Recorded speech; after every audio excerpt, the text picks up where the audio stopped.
apat pang natira guys. So, kailangan natin siyang, ipagkasya lahat ba. Ay, dalion biyan ako ni siya guys. Kay baka dumating ang amo ko. So, maintindihan naman nila. Kasi alam niyo guys, dati kasi, yung saging namin dati, malata-lata yan, malata-lata. Yung lang ba, yung masira lang. Kasi, nasumhan may kaon ba, yung bang,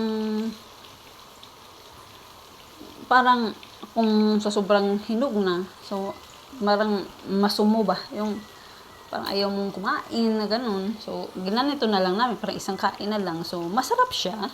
Kasi sa mantika, pero cholesterol. Pero okay lang yun, at least. Hindi naman siya palagi. Lang kasi yung, pag ma-order lang yung amo ko, so, yun, makapagsaging din kami. O, ganito. May, yan, malapit na to siya, guys. Pero kailangan siyang pakuluan ng pakuluan. Kasi, ang nilagay ko niyan, guys, is, lang, yung balat ng saging, tapos nilagyan ko konti ng asin.